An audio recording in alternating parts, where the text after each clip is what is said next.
What's up, guys? It's Will here, back again for another episode of Lights Camera Collect. It is Friday, November the 7th, 5:18 p.m. We were late for no reason specifically. Marco and I were just chatting, talking about life, talking about what's going on in our lives outside of collecting, which is actually going to be a small little, shameless plug, Marco, a video that I am making coming up. It's probably going to be the next one that appears on this channel, maybe second, I'm not sure. I have a couple ideas that I've already scripted out and sort of pre-recorded in my mind, so pretty excited about that. But nonetheless, we're here for a live stream today, Marco. Super excited. It looks like Marco is in the midst of a transition in his life, and he is actually. He's moving. Yeah, man, it's quite the process for sure. Because Will, I was telling you backstage, last time Gigi and I moved into a new place, I wasn't collecting, so I had like little odds and ends, DVDs and stuff like that to move, but to move my collection from one place to another was, I don't know that I'll ever want to do that again, honestly. If I can help it, I will never do that again. It honestly makes you reevaluate the entire hobby. Like, I'm serious. Like, I'm not being like hyperbolic in any way. Like, literally, when I moved all of my stuff back from one place to another, I was like, dude, I got home. I remember a lot of people started making like, sort of like slanderous posts about me, like, Will just sells everything. Will just sells a bunch of stuff. At that point, I was unloading a lot of stuff because I was like, dude, I moved it all across 2 different states. And I was like, yeah, some of this shit needs to go.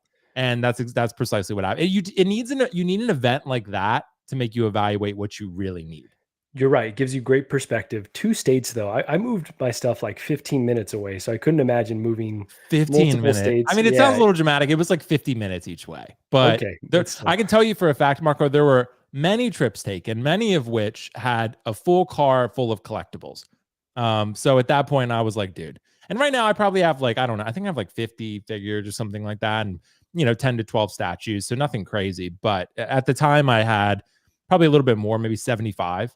Mm-hmm. And I was like, yeah, it's time to curate and trim this thing down to something a little more manageable. Yeah, I'm there, bro. Like, it's like you said, it gives you perspective. It kind of makes you reevaluate like what is really important. I love the figures though. Like, packing them up, I was like, oh, I kind of forgot that I had this one. Dude, yeah. And so like, I'm gonna have a great space to display as many figures as possible. I've got some more module cases on the way. But yeah, you're right. It totally makes you think like maybe I should start slowing down, trimming down a little bit, which I've been saying for over a year now. And definitely, like I was telling you, Aragorn, the invoice came from Kit. Yeah. And I had to tap out. I talked with Gigi about it, and I was like, this is very expensive at a time where our mortgage is increasing a significant amount. And she was like, yeah, not super comfortable with you doing that. I was like, okay, I'm gonna let this one go. I won't fall into the sunk cost fallacy and just, all right, eat that NRD and move it on to someone else. Yeah, dude, absolutely. You know what's funny, Marco? I'm evaluating the chat and people are commenting. So I totally forgot to even reference this. Dean messaged me and said he will not be here this week because he had company coming over and he said he wanted to be available to them. That was what was communicated to me. So yeah, Dean is out partying and living the life and Marco is stepping in, and Optical will be here. He's just going to be a little bit late from what he told me. But it's gonna be a 3-man show per usual. Just no Dean the Dream. One thing I do got to say, Marco, I know people are going to be pretty excited. That one time people thought it might be, and it ended up being you, and I set you up for failure on that one. Apparently, Kiko is planning to join a stream before the end of the year, so pretty excited about that. Definitely looking forward to it. We definitely would love to have him back. I don't know. It's not going to be an ongoing thing, but he's going to be joining one, and hopefully, eventually, he does return, and then we could have Marco here when he calls you Ben. Yeah, I was gonna say, so you can confuse me for Ben Thomas. Yeah, exactly. I know when he did that, I was like, dude, Kiko. I was like, dude, yeah, that's some fucked up shit right there. You need to apologize. No, he means well. He means well. But I know that we need his hot takes back. So hopefully you can get him on sooner rather than later. Yeah, dude, absolutely, man. But yeah, Marco, dude, you know what? We were talking about stuff, and like I said, the video I release will kind of talk a little bit more about this, but the one thing I really want to get into, and we always talk about food as we start this live stream. The one thing that I really want to start pursuing is like learning how to cook better. I feel like that's such an attractive quality to everyone you're around. Everyone's like, that dude, yeah, he may be kind of a bitch, but he can cook, dude. Like and you know what I mean? Like, you cook, you're the life of the party. You can cook for everyone at the party. Like, you can cook for your party, cook for yourself. Just you enrich your life, dude. I feel like, how do we even learn how to cook these days? I feel like all the information is available. We just got to find it, right? Will, the thing that I've learned, so for multiple Thanksgivings, Friendsgivings, like holidays, I just go on YouTube and I just look up like best recipe for instance, like mashed potatoes or mac and cheese. Okay. And, people underestimate my cooking skills. I'm not very good. I don't cook too much sophisticated stuff very often, but got rave reviews on my mashed potatoes last year. So Nice. I was like, all I did was watch a YouTube video step by step.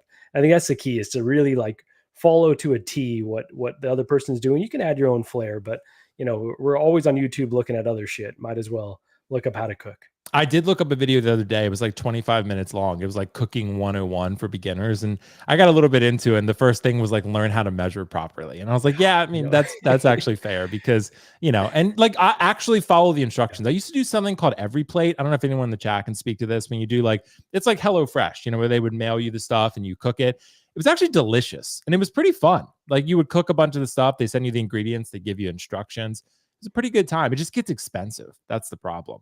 Yeah. But I know I said follow to a T, but cooking is a little bit more like an art, whereas baking is a science. I don't mess with baking, but cooking, you can kind of take some liberties, right? Like you don't have to measure especially like certain cultures, they don't even write down exactly. Like they just say a pinch of this color, this smell.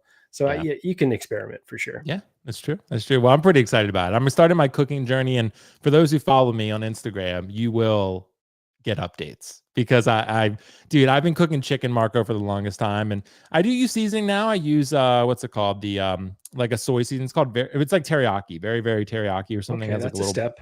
Dude, it's a step in the right. And let me tell you, the air fryer, again, that's like I don't know how I would live without it, but yeah, it's for real. It's for just don't go throwing raisins and everything. We just dude, raisins suck, dude. There's no chance of that. There's no chance of that being incorporated into my diet. There's no chance of that. Good. But anyway, guys, thank you so much for joining us. Marco and I, we're gonna have a good time. We're gonna have Optical here in a little bit. Like I said, we did get a super chat from Michael De Castillo. Thank you so much, bro. Have work, can't stay. Have a great stream. Artisan is Hot Toys premium line. They have to correct Ana de Armas's head sculpt. Pleather materials on Anakin is one thing. A bad sculpt is a much worse thing. Totally agree, Michael, which we will talk about that in about probably 60 seconds when we get into this first topic. But for real, Michael, I totally agree with you. And Marco, it sounds like you're probably going to agree. I mean, it's the community consensus at this point. I will say, Marco, I really wanted to watch it in theaters and never got around to it. I do want to go see Predator Badlands. That's a totally separate topic. But the ballerina film, the one that we're going to talk about for Ana de Armas's figure, I started watching it. Very good. Very good, actually. Yeah, like I'm about like 20, 25 minutes in, probably. Really enjoying it so far. So I'm probably gonna end up watching that a little bit more tonight. But yeah, dude, it's I really like it a lot. I really like it a lot. I'm way behind on the Wick films. It's one of my great shames. I think I've seen 1.5 so far. So dude, you got to catch up, man. Like everyone raves about them, but I had to rewatch the first one. I think like 3 times it was never connecting with me. So yeah, dude, I'm telling you, man, it's a really good time. It's a really good time. I think you'd really like it. So, by the way, Keith Lee said, bro, Will, do you lift? People have probably been bombarded by my fitness update photos lately. So there are only 2, but still, yes, I do. So if you're interested in seeing that and you want to be inspired, maybe that could be possible if you go over to Instagram. How did you choose an air fryer? I just got the Ninja one. I got Marco. Do you have like a special one? I just got the Ninja one. It was like $80 or something. It's worked great. We have something that has like a toaster, air fryer, that's all the combinations. Yeah. So yeah, I don't know. Just look up reviews online. That's how you do it. Exactly, dude. Amazon tell you everything you want to know.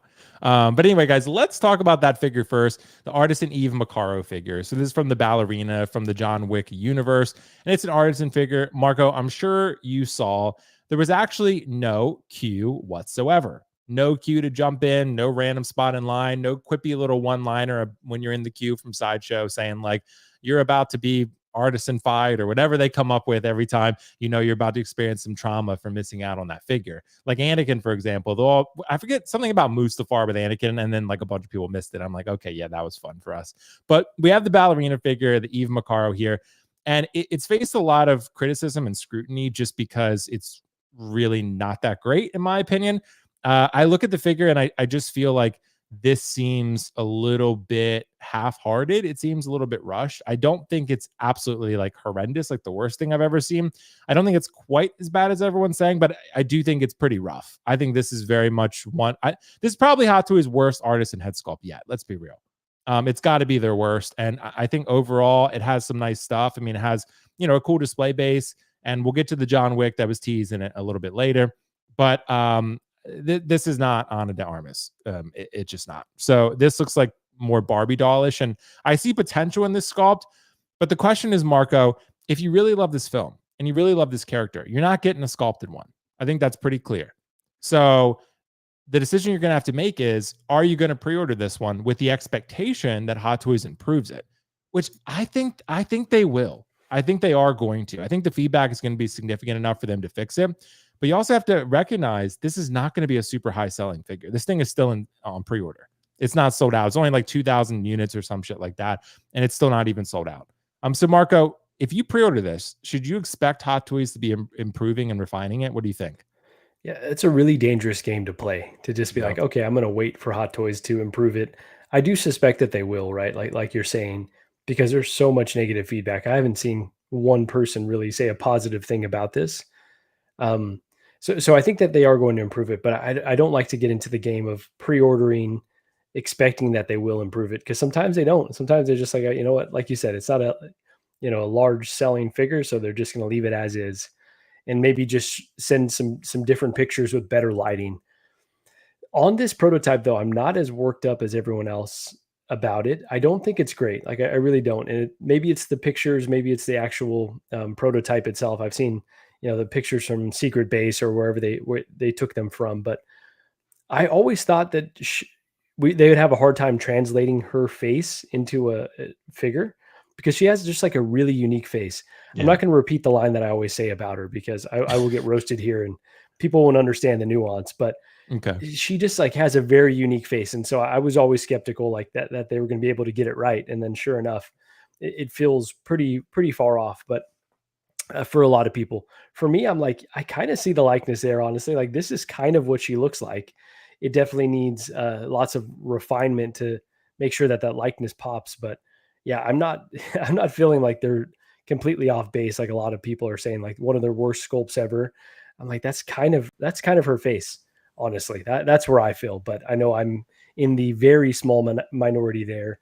I will say shout out to my boy, Jose Plus, who shared another, I think it was a custom of Ana de Armas. It looked much more like her. So yeah, there's people that have gotten it right, but this appears as though it's not satisfying most folks out there. Yeah, and that's fair. And Optical, are you wearing a Mickey Mouse shirt? I am, yes. What an entrance, bro. I saw it like just barely in the frame, and I was like, that's pretty fucking bold, dude. Dude, I got to match up with Marco. It looks like he's wearing a UFC shirt. Yeah, it does look like that. Yeah. Is it a UFC shirt? It is. Okay. It was just like Optical, though. It was the shirt I had lying around. Optical, the Bears are finally good, and you're not representing. I know. What's going on here? All the years when they were shitty, and you were. Are they actually good though? I don't know. They are the best team in the NFL. Okay. The Chiefs are done for, dude. Yeah. The Chiefs aren't even going to make the playoffs, so it doesn't even matter. But no, they'll make it. But anyway, Optical, thanks so much for joining us, man. What do you think about this? The question I wanted to pose to people was, look, I mean, the head sculpt is clearly not where most people want it to be. Marco, I'm not too far off from your stance. I do think that it kind of looks like her, but I do think it's pretty rough still. This looks very much rushed. It looks like a first pass of this head sculpt, and they said, okay, let's just get it out there. The film didn't perform that well financially. I mean, none of the John Wick films are super high earners, but they perform pretty well. Like maybe $400 million, something like that. Nothing crazy, but that's a lot for 90%, 95% of films. But for the, huge, box office winners like Spider-Man and Marvel and shit like that, those go into the billions, right? But Optical, if you pre-order this thing, which is still on pre-order, by the way, should you expect Hot Toys to improve it? What do you think? Hell no. I mean, don't expect Hot Toys to do anything is kind of like hoping for a miracle. We all wanted a good Wonder Woman. I mean, the best one we got was what, WB 100 or something like that. I still think it's not the best representation of. Sometimes it takes them like 2-3 times, to get a face right. Yeah, it's true. It might on improve. Purpose, maybe.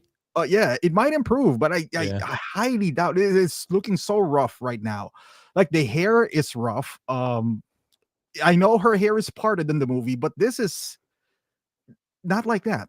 It's just like it's different. And I'm well familiar with how Ana de Armas looks like. I have done my intensive research on Marco was too, actually, before you got here. On different movies of her alone. Yeah, Marco.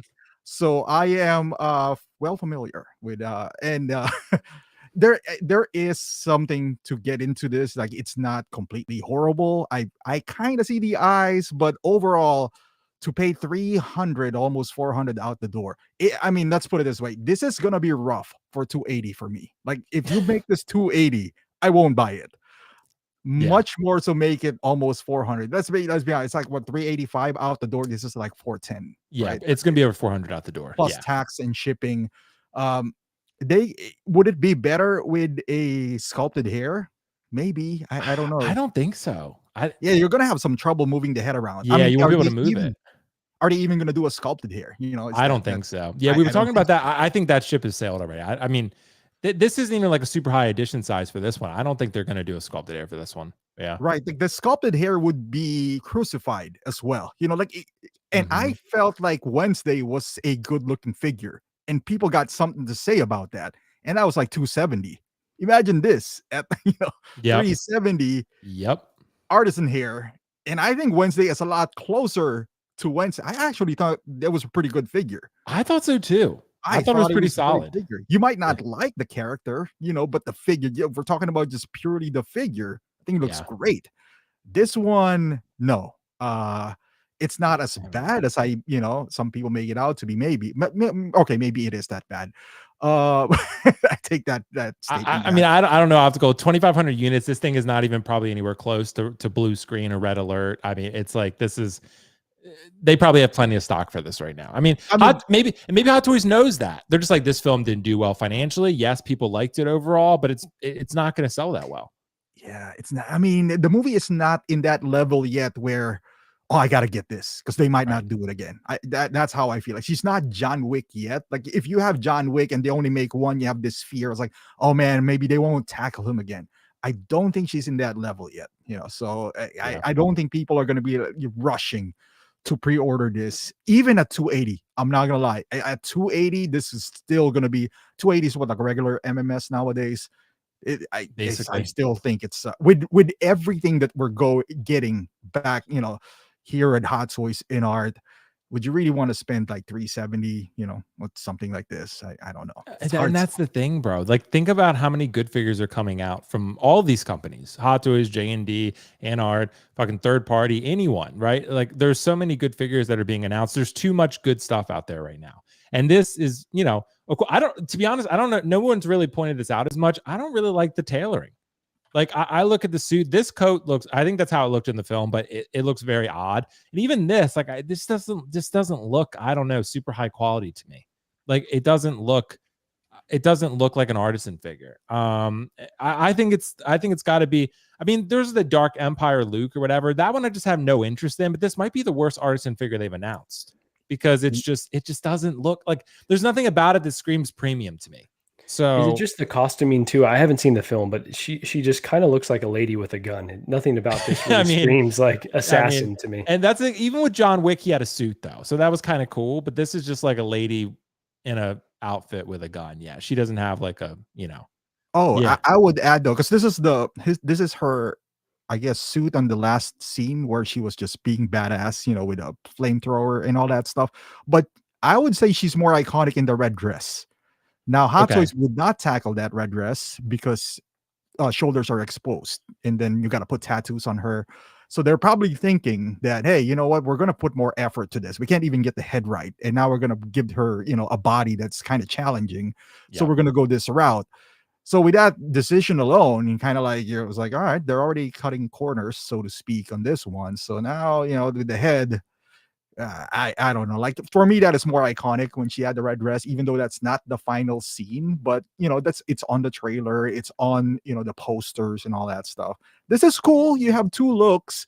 You can hide the joints. I get all of that, but at least get the face right. But yeah, they didn't. And base is kind of cool. I like the base, but I mean, and that shot right there, okay, not quite as bad. I think if this goes back into the shop for a little while, I think they could make this really good. I think it just needs some extra work, and I think they're going to do it. Do I think that you should pre-order, like, just knowing that they're going to do it? No, because Hot Toys is too unpredictable, and more often than not, they will choose the lazy route. But I just feel like you can't let this one slide. You can't, like, this is your artisan line, and you can't let this figure look like ass like this. Like, I think it just really, I don't think you can do it. It's too much of a black eye, regardless of how popular the character is. You know, you can't do it. So for me, I'm watching the movie Optical. I just started watching it. I'm 25 minutes in. I'm really liking it so far. Okay, let's get that straight. 25 minutes in. What the hell is this? A puzzle? Like you just come back to a movie? Just, all right. I fell asleep, but I was enjoying it because I started watching it late last night. When I laid down in bed, I was like, okay, I'm going to watch it. And then I was like, okay, I'm out. So it's a movie, Will. It's not a episodic. I know you're not supposed to watch it in pieces, but that's what was that app that they released where they would break the episodes into like 10-minute chunks for people on the train. Oh, you guys remember it's this? like Cliff Notes, but for TV. Oh, yeah. Let me look up the name. It was a very failed experiment, but Will, you were their demographic for sure. Yeah, for sure, man, for sure. I do want to go see Predator Badlands, like I was telling you, Marco. Optical. I've heard that's really good. I've heard it's really good.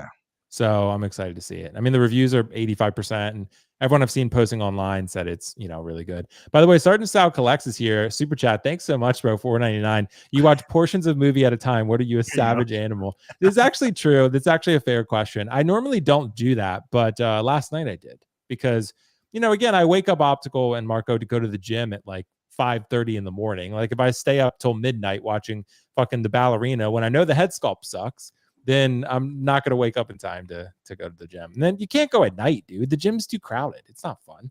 You can't even get on the cable and the machines you want. Like it's just like Mark Wahlberg. Mark Wahlberg.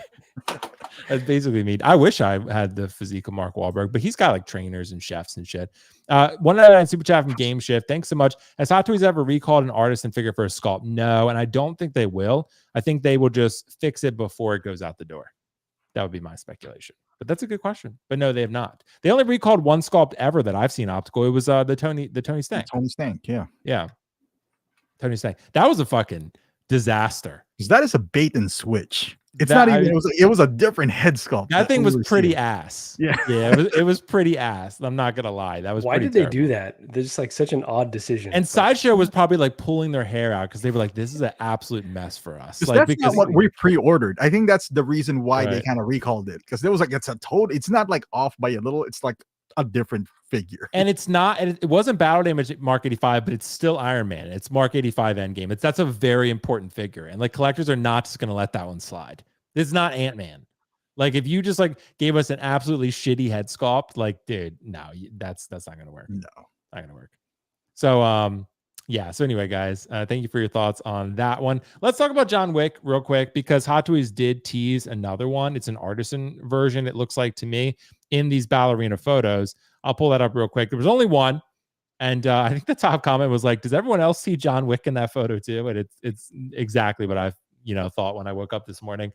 This is definitely a different John Wick. It doesn't look like, I mean, it's very difficult to tell, but it doesn't look like the same head sculpt from the John Wick 1 figure. It looks like a new one to me. Still, they said when they announced these, when they put Eve on RSVP on Sideshow, and they were like, the ballerina figures are coming to your collection. Figures, plural. So I think there is going to be another Artisan John Wick from this film, which I gently threw out there at one point, but I was like, I don't know they're actually going to do that. When they announced John Wick 1 Artisan, I was like, okay, they're probably good. It sounds like we're going to get another John Wick Artisan. So they are really going for J&D here because J&D announced that 2-pack with the black suit from John Wick 4, which is basically this. And then they announced the gray suit. So they're just like, yeah, no, we're going to do Artisans for long-haired Wick and then John Wick 1 short-hair Wick. But Marco, what do you think? If we have another Artisan John Wick here, you remember the John Wick 1, which many would argue is definitive John Wick. That's like the John Wick to own, right? That one didn't even sell out till like the next day. And now we're going to have another Artisan John Wick with longer hair. Is it too much or is this necessary? What are your thoughts? Yeah, way too much, honestly. Like obviously there is a market for these films, for figures from these films, but I think that they are definitely oversaturating, especially like you said, with J&D doing it. Maybe InArt will do one here soon. There's just a lot of John Wick. And okay, this is a blind spot of mine, so I might be speaking out of turn here, but they all look pretty similar. And you could say the same about Iron Man and Spider-Man, so I get it, but they all look pretty dang similar. So like how many times are folks actually going to rebuy this? That being said, I think they're going to do it though. I think because the window right now with not a whole lot of DC, Marvel, Star Wars currently this year, it feels like this is the perfect time for them to drop this next year. they won't really get around to doing more John Wicks, I would assume, because they're going to be way overloaded with like premium films or TV shows from those properties. So they're not going to get around to these other figures as often. So why wouldn't they do it? But way too much. And yeah, there's just I guess good for John Wick collectors, because you've got pretty much any iteration of the character to choose from at this point. Dude, Marco, you know what I got to say though about this one? I think that it's time to stop when it comes to buying the version that is not really that good just to fill a representation. Because because there will always be another one. Hot Toys, I think we're catching on. I think Hot Toys is doing this optical on purpose to release like John Wick 4, the original one. Everyone said, okay, I got it in hand. I was like, okay, it's all right. It's pretty good, right? But then, pretty good is going to be pretty great with the next version. So, and they do it almost intentionally. They almost are like, no, they're saying it's like getting an iPhone 14 and then, well, those are actually pretty similar, iPhone 14 and 15 probably. But, in general, if you have like the newer version, they save all those improvements for the next version to incentivize you to buy another version. Yeah. And that's like what they're doing here. Like they're just like announcing a John Wick 2, everyone knew was kind of a travesty, but people bought it at the time because it was the only John Wick out there. Like it's just not a good head sculpt. Let's be real. I had it for a while. I put that Max Nut head sculpt on it. It was still couldn't save it, right? But now Hot Toys is like improving it every time gradually. And of course, now you have J&D if you want to spend, out the ass to get one. But I'm happy people are getting it. If people want another John Wick, that's totally fine. Maybe it'll be maybe they want the long hair one instead of, John Wick 1. But optical, is it starting to become too much of a good thing? Is this starting to become Darth Vader or Joker or Spider-Man? What do you think? Anakin said, "Hold my beer." Anakin did, bro. Yeah. No, there's always another version. There's always another, but that's always been the case, though, Will. That's always been the case. That's like, and this is before this John Wick. So we got DX1, which is Joker. We got DX0 or the DX11, which is another Joker. Mm-hmm. Prior to that, we got MMS68, which is the first Joker, the one that doesn't look like Heath Ledger. So it's not a new thing. So it's like that's why there's no definitive version. There isn't. Like the one and done, the buy once, buy nice doesn't apply into most life, like in most cases. But this is the case of you can't wait for the best thing. Otherwise, you wouldn't own anything. It's like saying, hey, I'm gonna wait because the PS7 is gonna be better than PS5. Then you don't have a PS5. It's just like then you won't be able to play. So now I guess the technique here is just, is this what you want? Or you could wait till one of these guys drops in price. Like that 243 was great for its time, the John Wick 2. Like we can't compare that to the technology now. I think that came out 2017 or 18. Yeah. So it had its time, but that $700 in the middle, that is not John Wick. I'm just saying right now, that does not look like the J&D one. He's staring at my soul right now. He looks like he's angry, like I did something to him. And he looks like he used B-Gen on his hair to. Well, you just insulted him. That's why he said he doesn't look like himself. It's too dark, man. His hair is too dark. I don't know. Someone said he's Asian in the chat. Yeah, maybe. I am offended. Someone at JD. I actually like that head sculpt, but again, I'm particularly known for liking head sculpts other people don't. So. Yeah, but and movies. Hey, at least you got with this lineup, you have something for everyone, right? If you want to only spend $275, I don't even think it's $275 anymore. But that guarantees that this John Wick 4 is not going to shoot up the roof. You're going to maintain the $275 price range because if you can't get close to the $400 Artisan, unless it sells out, then maybe you could. But again, he's going to have his another version, which is sculpted hair. With this, so many John Wicks, what it does is just it kills the resale value of whatever you have. So if you are the guy who just cycles their figure, maybe be careful with that. You can't just buy everything. But if you're just a regular collector, it's like just accept, hey, I'm gonna lose $100 probably in the next couple of years since the new John Wick comes out. But in that time, I enjoyed what I have, whatever that means. Then you'll be fine. But the more choices you have, I think we win on this one because they'll be like, hey, we have so many Jokers. Well, the good news is you don't have to buy every single Joker. You can be just happy with what you yeah, maybe that's true. But I am on the wait list for Bank Robber Joker now. Yeah, I did decide. I think I want that. That's a pretty good Joker. But it is pretty good Joker. I did buy the sculpted one, but I kind of want to get the artisan one. So sculpted is good too. The sculpted's real good. And if you're gonna put the mask on him, who cares? But right. yeah, I mean, but you can't. If you're buying the artisan, you got to use that artisan. Exactly. That's what you paid for. So. Exactly. Well, I think Optical, what some people are going to do, which I think is going to be really smart as long as it works, they're going to take the bank robber head sculpt from Artisan, put it on a purple coat Joker, and then use the mask head sculpt on the bank robber outfit and do that. Right. Because Marco, that head sculpt is much better than the original. The original is good. I liked it a lot, actually. But I do think the new one is a lot better. And again, that's what they do. Right? It's smart business. I'm not giving them shit for it. It's smart business, honestly. I feel like I'm also the only one who likes the J&D John Wick. I really like it. Like I think you're the only one that I've met. Yeah, I really like it. I really like it a lot. But I will say I'm the only one who likes the smiling Joker head sculpt from J&D too. I got that in hand, and I think it's incredible. But you truly are the only one that likes that. You are. I love that. You are pretty weird, to be fair. Yeah, it's true. I mean, I love Rise of Skywalker, so yeah. Boy, it's true. But I mean, I'm unapologetic about it. So at this point, I mean, it is what it is. So it's no Last Jedi for sure. Yeah, no, Last Jedi was worse. Last Jedi I don't hate. I thought it was okay. I thought it was pretty solid, but it wasn't really what I wanted from the sequel. But I was like, okay, I mean, it's all right. But I like The Last Jedi. I'm going to get flamed, but let's just move past that. But you're onto something though in terms of versions, right? Like Optical's correct that like you can't just wait for everything because you're never going to own anything. But I think you're right. If you want John Wick 1 and you're like, oh well, this one's good enough for now before they got around to doing this Artisan John Wick 1, then you're going to not be happy unless you've got the mindset like, okay, I'm just going to enjoy it for what it is, and if they do another one, then maybe I'll pick that up, maybe I'll sell this one. You just have to be prepared to that because they're getting back around to everything. Yeah, same with all the T2 figures, right? I've been waiting many years for Terminator 2 figures. They're finally doing them again. I didn't chase backwards. I didn't say like, oh, let me just pick up the Dark Fate version because that's good enough. It's like you can hold strong for the version you really want, and you kind of have to because they're just doing everything with so many companies. And I will say, Marco, 9 times out of 10, like Optical and I were pointing out, like they are going to make the version you want. I mean, 9 times out of 10. They'll get to it. Yep. Yeah, they'll get to it eventually. And Terminator, they're doing it now. So it's just, I think that, John Wick, there's plenty of options. And again, I didn't even put the sculpted John Wick one on here. $285 for that one. So there's that too. It's ran out of room on the graphic, but you can get that one also. And, again, I got the Artisan one for the Hot Toys because I do love that sculpt. I think that sculpt is incredible.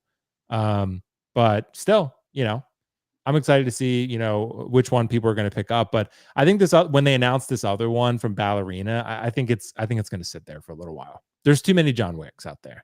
Like there's too many, and like they're all going to start to go down in value. Because there's so many options, And again, they all look relatively similar. I just think the head sculpts are better each time. But dude, your name I mess up every time. Jaron2, thank you so much, bro. $2 super chat, very fitting. What will waitlist first? Higgs Artisan or Eve Artisan? I think Eve. I'm gonna go with Eve. What do you think, Optical? Yeah, Higgs is. I never got that far. No, I didn't either. I gave up. I know on the you game too. Far before then. Yeah. Marco, did you try Death Stranding? I did. Yeah. The first one though. I haven't gotten to the second one. Yeah, I didn't either. Did you finish the first one? No, but I tried it initially, put it down. I was like, this isn't for me. Picked it up on the portal and got super into it. And I haven't beaten it, but yeah, it's actually a masterpiece. Like I gave up on it too soon, I think. Is it like it's a masterpiece for DHL experience? Because I want to apply for UPS. Right, exactly. I mean, because I got about 4 to 5 hours in, and I'm like, I feel like we should be getting paid, Will. Yeah. I should be getting paid. And I get the whole point of it is like people should be helping each other, and you could help each other navigate the terrain with online. And I'm just like, I just want to play the game. Like I don't want to like deliver packages all day. Like the first chapter is too long, and like once you get past that, and then you kind of get the vehicles and stuff like that, then it starts cooking. Then it gets really good. Honestly. Okay, yeah, I heard that. So maybe Optical will give it, but I already sold it, so I think that ship is sailed for me. Yeah, I already sold it. I sold it at this point, so it is what it is. Let's talk about Predator Badlands real quick. So Hot Toys has teased Predator Badland figures, and my question really being like, is this going to be something that entices collectors with new properties? Because I watch a lot of John Campea. He's one of the guys that I watch a lot for movie news. And Marco's disappeared. And Optical, Marco's back. He left and then came back. It's that new house, dude. That's what it is. So anyway, so look, apparently this movie is incredible. The critics have loved it. Everyone I've seen who's watched it has raved about it, how good it is. And it makes sense, which people gave me so much shit about Optical, because I said, which I stand by, Prey is the best Predator movie, right? I love it. I think it's incredible. I like the first Predator a lot. I love Arnold. You know this about me. But I do think Prey is incredible. I think it's great. I think it was a pop culture hit for a reason. No one expected it to be good, and it was. And the same director has come back to make this film, which is now also apparently really good. So I'm very excited about this. I'm probably going to go see it this weekend. But my question, Optical, is do you think this is going to entice collectors to buy this? Because I don't even think people are going to go see it. They said the box office opening weekend might be like 25 million. That's not a lot for a film like Predator.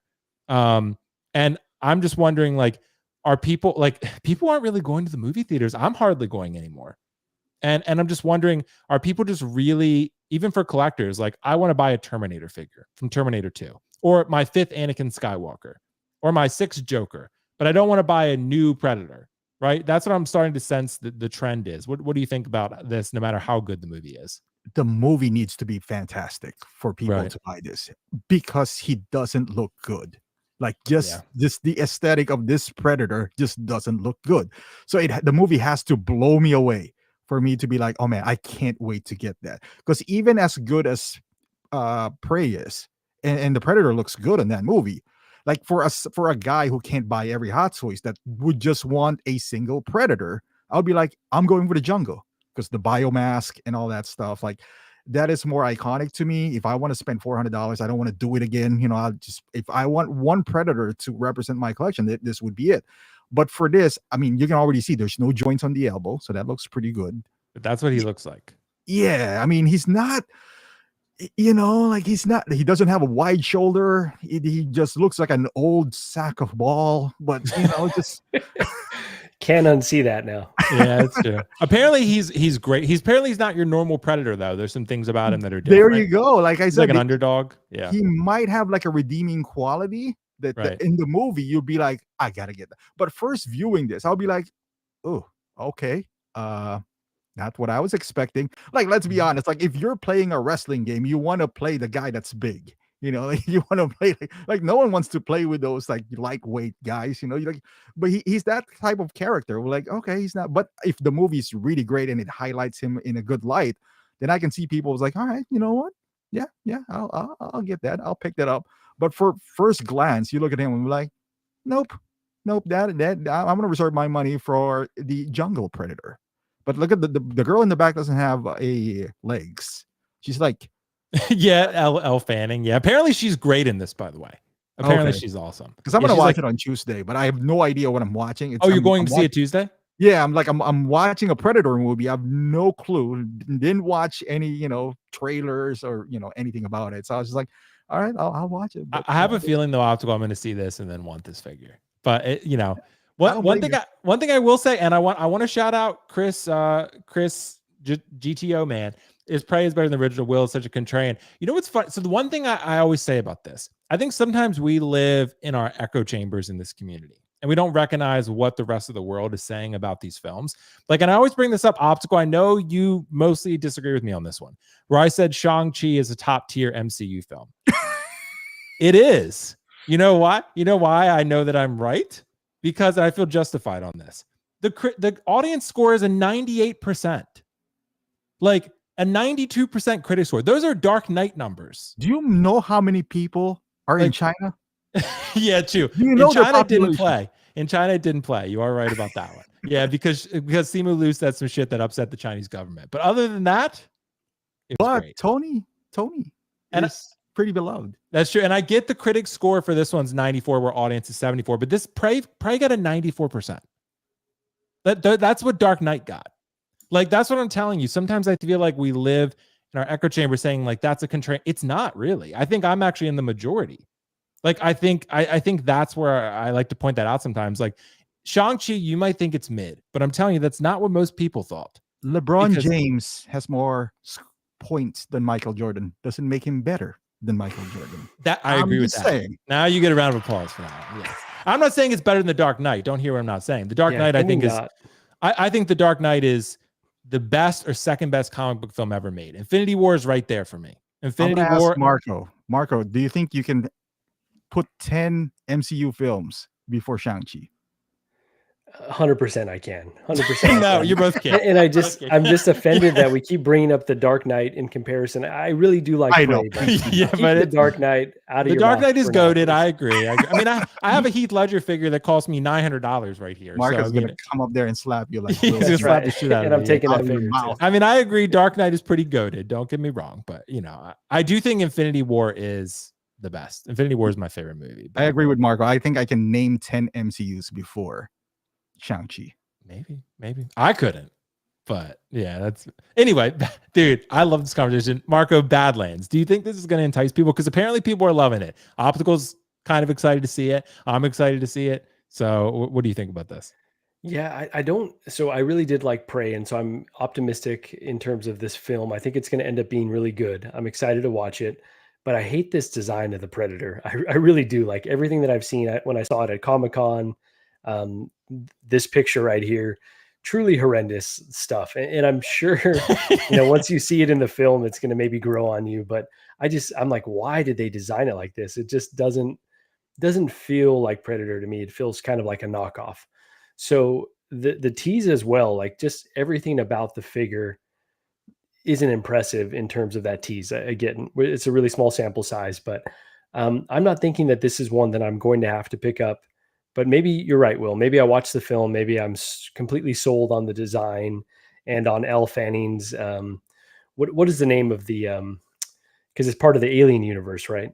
Yeah, I forget exactly. She's the Weigh-In Corp. Is it the Weigh-In Corporation? There you go. They're like a cyborg. Yeah. The one who made Michael Fassbender's character. Yeah.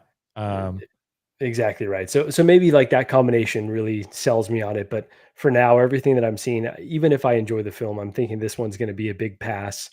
I would love to be proven wrong because, it's pretty rough so far. I don't, Marco. But Optical and Marco, look at this. So this is the 1/10 scale Iron Studios that shows a little bit more detail of it. I don't know. He's apparently the runt of the litter, and he's trying to prove himself, and that's his whole character. He's like the underdog, trying to like do stuff that hasn't been done before, and it's a whole sort of underdog story. I like that. I like that theme. So I'm excited about it. I think he looks kind of cool. I don't think he's Feral Predator. Don't get me wrong. Feral Predator is goated, but that figure is so good too. That actually owning that figure makes me more intrigued about this one for sure. Okay, that mask looks pretty cool. I mean, it might be selling me a bit more on it. Yeah, very Mortal Kombat looking, but I like it. Yeah, I like it. So I'm telling you, let's give the movie a chance. But I hear what you're saying, Marco and Optical. I hear you. But I'm thinking, remember people said that if you go all the way back, remember when Civil War was first dropping and they had the trailer for Spider-Man where he had the shield and said, hey guys, whatever. And his Spider logo was very small. And people were like, I fucking hate the suit. I hate it. It's terrible. And now everyone's like, it's goated Tom Holland suit. And then also when they cast Heath Ledger as Joker, everyone hated it. And now there's $1,000 Joker figure. You put in Dark Knight again. Yeah, I know, right? Dark Knight, I'm telling you, dude. It all comes back to Dark Knight. Everything goes back there. But I will say, and we're going to get roasted again, it is okay to change your opinion. When you're presented with new data, it's okay to feel one way and then change it after that. Marco, we didn't say we're not going to buy it. We just said like aesthetically it doesn't look badass, which is true. Right. But maybe the movie would, entice you. Maybe I think it's time to change your opinion based on data for Shang-Chi though, because Shang-Chi has a 98% audience and 92% critic score. I will say the first half of the film is incredible. And then when they got to like the flying kaiju and stuff, I was like, this isn't really what I wanted from the film. I wanted more of that, like the bus scene, the, hand-to-hand combat, but that's me personally. That's fair. Shang-Chi is like the prettiest girl on a Tuesday night. Looks like a 6, but she looks like a 10 because she's standing next to 2 and 3s. That's gotcha. Okay.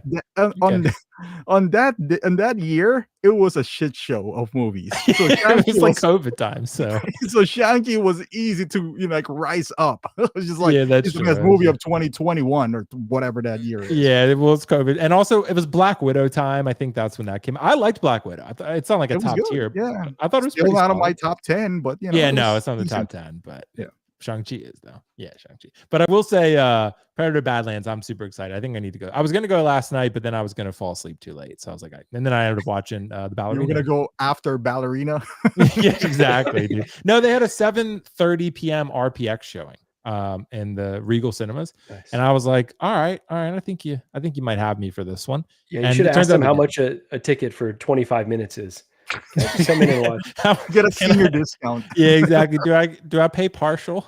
Like, yeah, I think maybe they'll take the partial payment on that one. But it's prorated. That's the word I'm looking for. Prorated. Yeah. So anyway, but Shang-Chi is goated and Predator looks good. So let's keep going, guys. So we're going to talk about some other big picture topics here. Well, actually, no, there is another piece of news. I don't know if you saw this, Optical or Marco. Renz Talentino, shout out to the artist himself. He sends me news from all these different places. And there's this figure called Ghost Toys, by this company called Ghost Toys, rather. And it's a Magneto figure, which I actually thought was pretty interesting. It's an Ian McKellen Magneto figure. And I did not see this listed on 1/6 kit yet. So I don't know how much this is actually going to cost. But Optical, I have to ask you, look, we know this guy's in Doomsday. Right, it's already been announced in Chair Watch. Marvel, did the chair reveal saying like who's in the film, and to be honest, there's a lot more people who are in this film who have not been announced yet. So this is going to be a deep line, which is one of our topics actually. But Optical, how should collectors navigate third-party figures, particularly when it's something like this that is about to be made for Doomsday? What do you think about this? I don't hate third-party figures, but I rarely buy them nowadays. Because this is how you just. I like when the good old days when third-party is so much cheaper than a Hot Toys. Right. We're going into the the category where the difference is like $70, $80, and to somebody like you would say, oh, I don't want to buy that. I can't display every figure, and then you buy a third party. Like if I'm sure most collectors doesn't buy every Hot Toys figure. You probably pass up on some Hot Toys that it's not on your radar because you don't like it that much. I would suggest you buy that figure that you don't like as much and just add $80, then buy a third party. That's what I would suggest, because this is how most collectors bow out of collecting. It's because they would buy something for $210, like Joel from. What do you call that? The HBO series. Yeah, Marco, what's that company? Is it Present Toys? Oh, yeah, the Last of Us. Yeah. Present Toys. Yeah, Present Toys one, yeah. Or Toys R Us made that one. Toys R Us. Maybe Toys R Us. I know you had that, Will. It's more palatable if that figure was, let's say, $150. Oh, I bought one and then Hot Toys made one. That's cool. But that was like $210. And then the Hot Toys version is like $285. We're talking about $75 here, which, let's be honest, like if Hot Toys made one, you'll always buy the Hot Toys one. So imagine buying this, and then all of a sudden Hot Toys made one. And like I said, even if they don't, there's something about a third party. And we all know this. It happens time and time again. Cable, Black Suit Spider-Man, that Thunder Toys Spider-Man. You always buy the legit one. Even though you're going to be like, well, this is good enough for me. Let's not kid ourselves. You guys are going to buy the Hot Toys version. Now, if it's J&D, which is it's like $1,000, I can see you saying, well, I only bought it for $180. I'm not going to spend $1,000. But if Hot Toys is there for $270, I'm sure you'll be like, I'll just add more. So the more you do this kind of habit where you're going to buy third party, and then you're just going to upgrade to the Hot Toys version 2-3 years down the line, this is where you start losing money. This is where you start looking at yourself as like, man, I'm just wasting money here. You buy that, you do that multiple times, you'll be like, it's pretty depressing. You'll be like, oh man, I'm wasting money here because now you can't sell this. Who's gonna buy this? Like, who's gonna buy the Green Goblin from Toys Era or the Doc Ock from whatever Toys Era as well when Hot Toys made those? Now you're losing money, So I don't know, man. I wish third party was a lot cheaper to offset that fear of like, oh, Hot Toys is gonna make one, so you can easily digest it. Like they should be 3.0 price because 3.0 is licensed and they're making $150 figures, while this third party doesn't pay license and they sell for $200. And Optical, and what is this actually going to cost? Because the comments are actually pointing out, this is a great catch by them, there's no visible neck seam at all. This looks like a silicone head sculpt, does it not? I mean, J&D must have started something. because this looks like a silicone head sculpt, which means it's probably going to be around the price of a Hot Toys figure. Oof. Because it look, if this has silicone components at all, these hands look very plastic. Those don't look silicone at all. They look not that great, honestly, but the glove ones are probably fine. But still, if you have a head sculpt like that with no visible neck seam, which honestly may be the future, let's be real, it may end up being the future of what's going to happen, because those neck seams can be unsightly from time to time. It's just either way, whether it's silicone or not, I think this guy is going to be around those prices, would be my speculation. Look, people sometimes think I'm anti third party. I'm not. I have a bunch of third party figures. Optical, you know this about me, but I can tell you more often than not, in most cases, they are of lower quality than Hot Toys figures. Almost always, like 9 out of 10 times. Every once in a while, there's an absolute grail in there, but I don't think this is it. I think this is one of the 9 times. That would be my speculation. I don't really see Ian McKellen that much in here. Like I don't see a great head sculpt here. I think I would wait for Doomsday and see what they do for him, because I think that's going to be worth it. But what do you think, Marco? I think you nailed it. You got to wait for Doomsday, because they're going to do a figure of him. It's going to be probably the last time we see him as this character. Maybe in Secret Wars, but it probably will be the last time. This looks fine. Like, it actually looks better than a lot of the third party you'd see. I'm not sold that it's silicone, though. Maybe it's just like one piece, and then you're kind of hiding the seam with the whatever the neck piece is there. So I'm not super sold that a third party would be doing silicone, but maybe. But yeah, overall, like, it looks fine enough. But yeah, I'm with Optical. Like, I used to pay more attention to the third party. I think there's like really good stuff that gets put out, but there's just so many other companies at this point, so many other figures that are licensed that I want. I rarely find time to add the third party these days, especially because, like you said, it's pretty expensive. So there's an opportunity cost when you're picking up a third party and you're not picking up a licensed figure. This one's just not good enough. Although it does look pretty nice, there's going to be a better version of this character right around the corner. So I think it's overall, if you need it, go for it. But yeah, definitely going to be a pass for most people. I think so too. I think there's one right around the corner that's going to be what you want. So it's, and again, maybe he's slightly older looking than he is in that one, but still, I think you're going to get the one that you really want here soon. So guys, let's keep moving. We have some other conversations that we want to get into here. One of them being, I think this leads in, and segues well from what we just discussed. Should Marvel collectors be preparing now for deep Spider-Man 4 and Avengers Doomsday lines? Because I just wanted to showcase just a couple or a handful of characters that could realistically be made in these films. This is barely scratching the surface. There are so many characters in these 2 movies that you are going to have an abundance of figures. I wouldn't be shocked if Hot Toys announces mostly Marvel in 2026 and into 2027, because these 2 films are going to have a ton. I don't know the black suit Tom Holland's going to have it. There's a symbiote in the universe for a reason. We don't know if it's going to play a role in Spider-Man 4 or some other Spider-Man film down the line, but I put it in there because what happens if it does? What if you get a symbiote Tom Holland Spider-Man and then everyone wants it, right? That's going to be the thing. And you have this new Spider-Man suit, which is very similar to new red and blue suit, by the way. Very similar. So if that's the suit they're going to release, I'll probably end up keeping this one. But look, you have Doctor Doom, which everyone's probably going to want if the film's any good. You have, Mystique coming back. You have, Nightcrawler, the god Loki. Yes, there already is one that's out there, but maybe he has a slightly different costume this time. You have Punisher in Spider-Man 4. What about that Hulk figure that everyone has always wanted to be remade? They're apparently going back to a more savage Hulk. That's the rumor.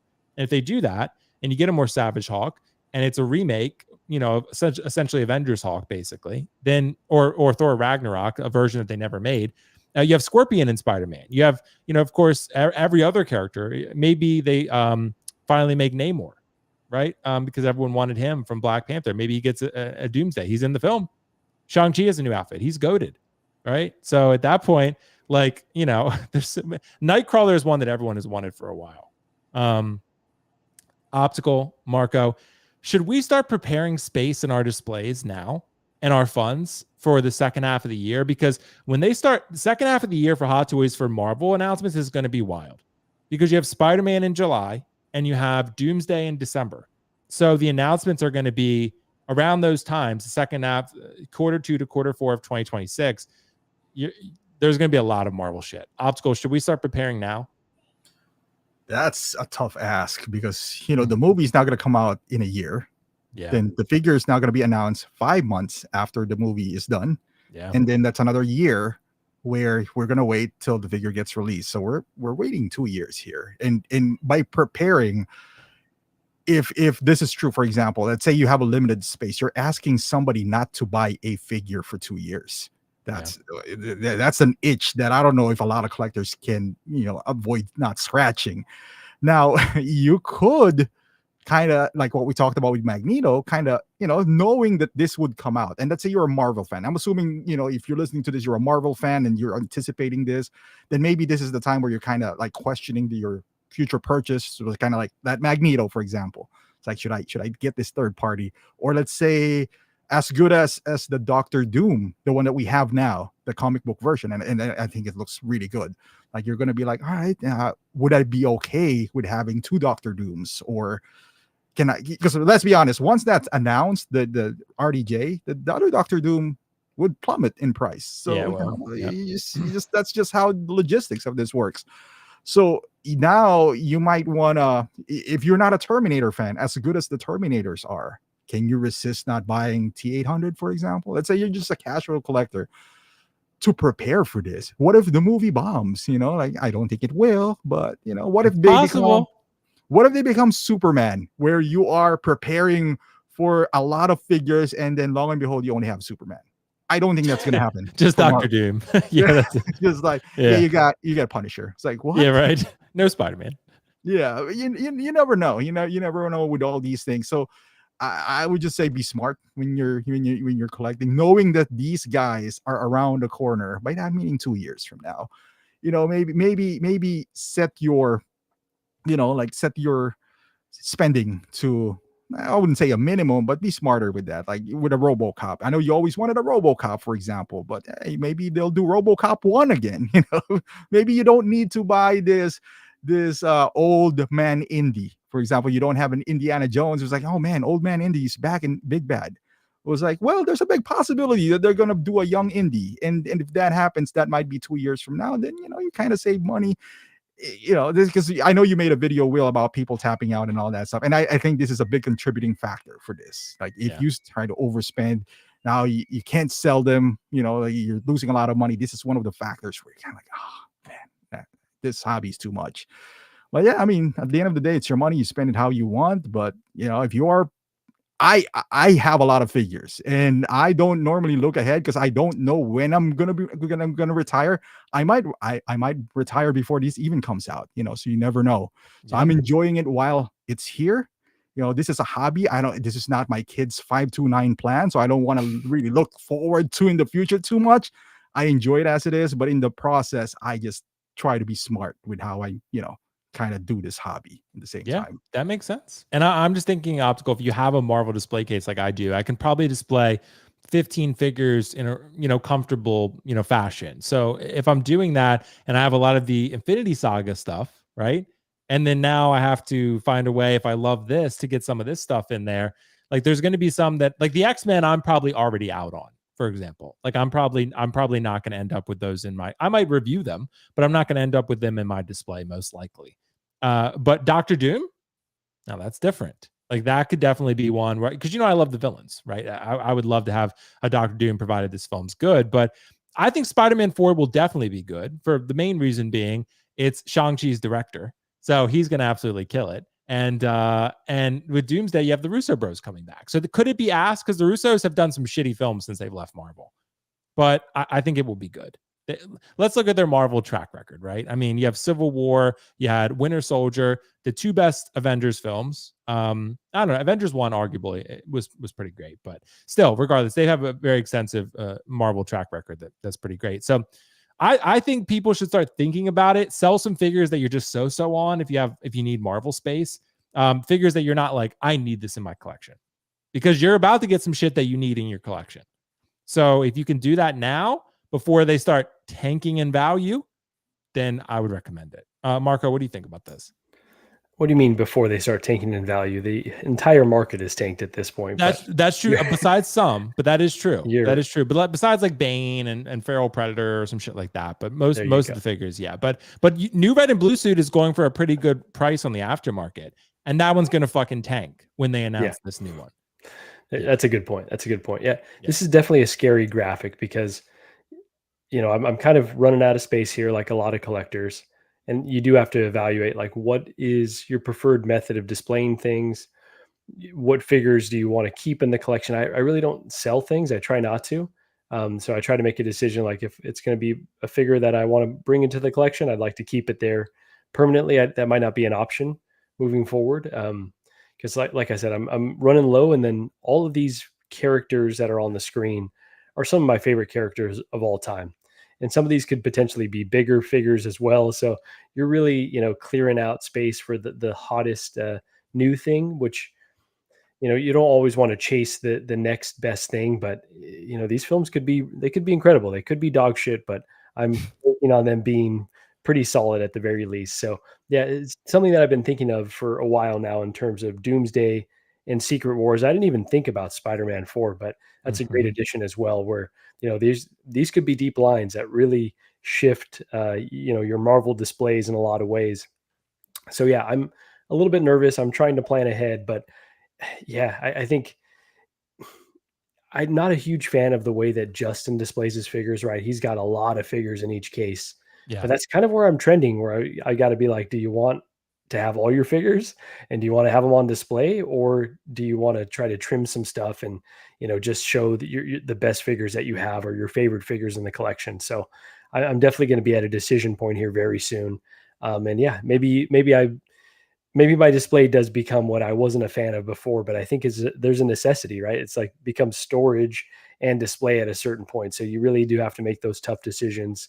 Like Optical said, though, this is a hobby, and I'm trying not to get too stressed out about it. I feel my heart racing a little bit. So it's like, take a deep breath. It's going to be all right. It's supposed to be enjoyable, and I'm sure it'll all work out, and I'll figure it out. But I think it's smart to plan ahead at the very least, and maybe pass on a few things now so that you leave some capacity for these ones in the future. Yeah, I think so too, bro. Because there's going to be a lot of them. I will say, Marco, if those are your two options, curate, bro. Cut down, sell some stuff. Make it so your figures can breathe a little bit. Like, again, people always bring Justin up as an example. The one thing I will say about him, and I generally agree, like that's not my choice. I think he does it about as well as you can do it. He does. He makes it appealing, where you're like, okay, I could see this. Different level. Good. And it's also his career. So it's harder for me to judge that one so harshly, because it's like, and he's also a friend. So maybe I'm being a little bit biased, but is it what I would do? No, absolutely not. Like, you've seen my collection. I've seen yours. Optical, same way. Like, everything crammed together with no room to breathe. It's not my preference, but I think Justin does it about as well as you can. And other people, Kiko did the same thing, and he's been curating his collection. So yeah, I'm happy for him. We did get a super chat from Zach. Thanks so much, bro. Getting rid of my 1.0 figures. Do you think they'll release an Emperor from Return of the Jedi 2.0? Eventually, but that could be a while. Optical, Marco, what do you think? I don't know if that's coming anytime soon. They could, what they could do?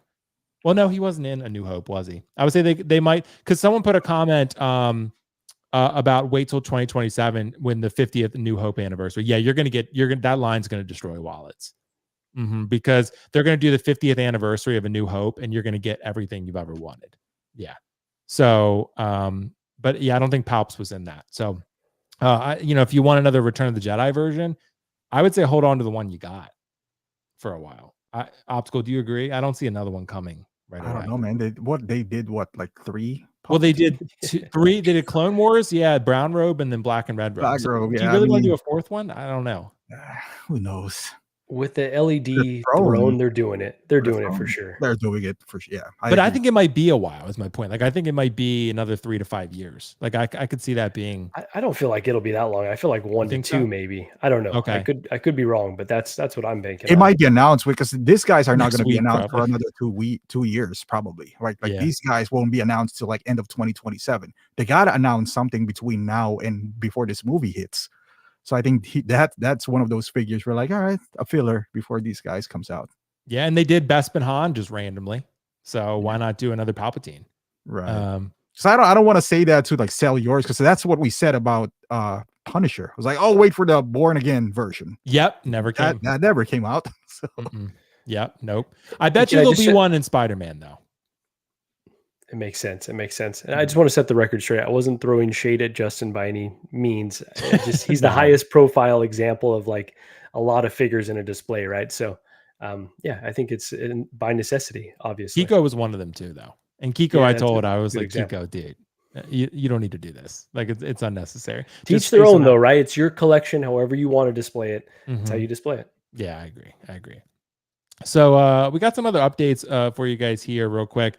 So this one I think should be somewhat quick. There's Siberian Custom Studios. They announced a Blade figure, Wesley Snipes Blade, and now they've announced a John Coffey, which is a real deep cut. I mean, this is a absolute deep cut here. And I'll pull up some photos real quick from the Siberian Custom Studio website. It's about $800 with shipping. Only 30 of these worldwide, 30 pieces.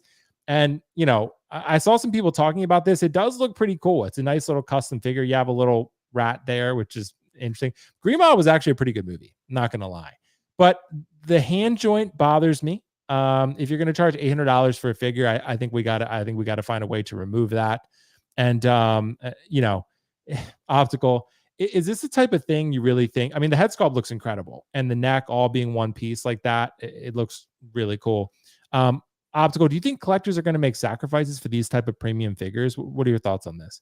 I think select few. That's why there's only about being 30 made, right? Like this is very limited. 30 like, worldwide. This is not, this is not. So I can see somebody who is willing to spend, because this is a movie that as well as it's not quote unquote sexy when you display this. It's not a superhero. It's no Dark Knight. It's no Dark Knight. No Dark Knight. See, there's a Dark Knight comparison. Great movie, but not Dark Knight. Yeah, right. But it's $800. It's almost almost a JND. So it's a hard sell for a casual fan, but I am sure somebody who absolutely loves this movie wouldn't mind spending $800. That's not me. That I wouldn't do that even for a Dark Knight. I'm telling you right now. But I'm sure somebody is. But I like because when you. I mean, as a figure, do you think this is worth $800? Probably not. Like just as a figure, it's not as impressive as JND or InArt. But the fact that it's only 30 made, I think that's what you're buying here. Is kind of like the exclusivity that this have, because it's a custom. So probably no reruns. Hopefully not, because that would suck if you buy this for $800 and they did 2.0 on this. But yeah, it's the combination of a character that's not so popular with the exclusive factor to it. But yeah, I mean, somebody will, not me. I would say not most collectors. Very select few would do this. I think so too, which is why it has a 30 edition size. This is it. It's a somewhat obscure character. I know Green Mile was a big film for its time, but these days it's not Terminator or Predator or or Marvel or Star Wars. So, but I do think it looks incredible. I think they did a great job with it. I do like if you put the handcuffs on him, it covers up the wrist joint, so that could work. But I really like Green Mile. I thought it was a great film. There's no chance I would pay $800 for this, but for the right character, maybe. I mean, I did it for J&D, right? So, I mean, for the Joker, it's Heath Ledger Joker. I mean, how many times have we bought that one, Optical? I mean, we bought the InArt, we bought different Hot Toys versions. I mean, that's a character Hot Toys knows, and every company knows. If you make it, they will come, they will buy it. So, what do you think, Marco? You think collectors are going to make sacrifices for these types of figures? Because you got to give up, like a J&D figure, 2.5 Hot Toys or so to get it. What do you think? Yeah, it's funny when InArt does those live streams, right? Sometimes on your channel, and people throw out really obscure characters that they want to see. The only way that those characters are getting made are normally going to be from this custom market, right? Like really small runs, someone that's really passionate about the source material. So I think it's cool to see the craftsmanship, honestly. Like even look at the box is incredible. I've heard maybe mixed things about this Siberian Customs Studio. So if anyone in the chat has experience, let me know, because I'm not quite sure the reputation of the studio, but the pictures here that you're seeing are incredible. Honestly, I'm not this movie doesn't sit at the top of my films, but I acknowledge it's, a really great film. And hopefully there are 30 people that are very excited to add this character. I'd love to see how it's like set up in their display, how you really put this person up next to, the Joker or any other character. You probably would have to have a bunch of one-off cubes or something like that. So it's cool that it exists. Obviously not for a lot of us, but it's cool to give these really really specific pieces some shine on your show. So yeah, cool that someone's doing this. I think so too, bro. I think so too. I'm glad people are making these type of figures for the people who want them. It's not for us three, but again, if you do the right obscure character for one of us, we might jump in. Like we might, again, Joker's not obscure, but again, I do feel like I got an amazing figure. I paid a ton for it, but I do feel like it's incredible. So for the right character, I think people will do it. And, it's only going to take 30 people for that one. So, if people are interested, know where to find them. But I don't know anything about the final products for Siberian Custom Studio. I've seen the blade prototype. I don't think anyone's gotten it in hand yet. So we're going to have to wait and see how that actually turns out. But we'll see. We'll see. So, what's interesting? Jazz Inc. and Moduspace have collaborated. And they've created the Cinebox display. I'm not sure if you guys saw this or not, but it popped up in the Jazz Inc. Facebook group. And it's for the Jazz Inc. vehicles, which the Tumbler I am kind of considering. Because I will say the Dark Knight's goated. The Dark Knight is goated, Marco and Optical. So I think what's going to happen is I'm going to eventually have a Dark Knight display case. I would love to get the Batman Armory from Hot Toys. Right now, though, you have to pay out the ass to get it. And I'm not willing to do that. I'm not willing to pay over retail for it. But now Jazz Inc. and Moduspace have collaborated to create this revolutionary design potentially with light up backgrounds and a light sheet. So you could have backdrops and a light up background and a bunch of cool stuff in a Moduspace case here. Optical, could this, I know some people have been kind of doing this, but could this actually revolutionize like how people are displaying figures? Like, are we going to have backdrops and light up displays for all of our figures moving forward? What do you think? There's nothing there's nothing new about this. I had a 3D display case since 2015 right here. Was it lit though? It is lit. Oh, nice. Okay, perfect. And it's 3D. Like you could put like MPEG files on it, and there's a case in Sideshow where it has a TV on the back, like an LCD TV. I forgot the name. It's a bit expensive. It's $400. This is a light and some sort of a backdrop. There's nothing impressive about that. The one in Sideshow is looking like a like. Have you seen that, Marco? Like I gotta look up that Sideshow one because someone commented that. It has the LED TV in the back. Is that what you're talking about? LED TV on the back. I haven't seen this at all. No, I haven't seen it either. So Moduspace. I don't know what you're doing here. You're thinking that you're changing the world, but changing the world. Okay, look it up, Will. Okay. It's a bit expensive. It's $400, but it's not like Moduspace. I mean, it's not like Module case is cheap. Module case is like $200 with no LED TVs on it. It has like LED strips. This one has like a TV, like a legit TV. Yeah, someone will have to tell me what it's actually called because I can't find it at the moment, but I'll keep looking for it. But still, I do think this is pretty cool though. I like what they're thinking. I do think this is a pretty interesting idea. Optical. Maybe it's not revolutionary, but at the same time, Hero-Rama. Hero-Rama. Yeah. That's what it's called. Yeah. Okay. Go inside Joe and put Hero-Rama. Hero-Rama side. Depending on the price of this, knowing Jazz Inc. and Moduspace, this would be probably like around $300. Oh, $450. Yeah. Okay, cool. $300. The only difference here is maybe the back lights up. This one is an LED like TV on the back. Oh, really? Okay. I did see this. I didn't realize that it was okay. Yeah, I did not pay attention. That's pretty cool. So you can change the colors, make it green. You can change the colors, and apparently you got a remote. I'm assuming you can upload your own background. Like if you have something playing in the back. Let's check. Let's watch the video. Let's watch the video because let's see what we got here. So you can showcase your collection in style. Okay, vivid RGB lighting, clear crystal glass. Okay, that's pretty cool. So look at the back. Yeah, it moves. It just doesn't light up with a backdrop of acetate on the back. So yeah. All right. Well, that changes things. Okay. So Hero-Rama did it first. A little behind here, but it's okay. Yeah, it's okay. I mean, it's still cool though. I mean, I kind of want to Hero-Rama now. Like I do. Yeah, I want one. Like, this is pretty legit. Like 450 for 4 figures though is rough. Yeah, but that's quite a bit. But I mean, what are you paying for an Apex for one figure? Like 100, 200 bucks? Right. Like Apex is like almost 175 out. Although I will say the Apex, as you can see right here, Optical. I know you have one. They are pretty incredible. I mean, showcasing one figure is amazing. Now, if you want 4 figures, that means 4 Apex. So that's like around 450 with no TV in the back though. But this, you know, like, hey. I do like that TV. I do like that. And then you can, I'm assuming you can upload your own MPEG files. You just got to match up, because that's what I do with my 3D display case. But this one, the TV, it's like an acetate. So the TV's on the top, and then it goes on the, you know, from the bottom. So it looks like the, you know, the smoke is in front of him. So it's like, that's why it's 3D.